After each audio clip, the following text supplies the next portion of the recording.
നമ്മുടെയൊക്കെ ജനന സമയത്ത് നമ്മളെ മറ്റുള്ളവർ വാങ്ങണം, മരണസമയത്ത് മറ്റുള്ളവർ നമ്മളെ താങ്ങണം. ഇനിയും ശ്വസിക്കാമെന്ന വ്യാമോഹത്താൽ അവസാനമായി എടുത്ത ശ്വാസം വായിലേക്ക് ഒതുക്കുമ്പോൾ ജീവിതം നിസ്സഹായമായി പോകുന്ന നിമിഷമാണെന്നേ അത്.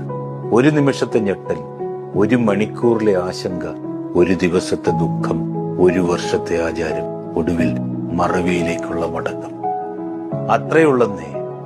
കേൾവി ശക്തി ഉണ്ടായിരുന്നെങ്കിൽ ജീവിച്ചിരിക്കുമ്പോൾ ആരും പറയാത്ത കുറെ നല്ല കാര്യങ്ങൾ മരിച്ചു കഴിയുമ്പോൾ നമുക്ക് കേൾക്കാമായിരുന്നു.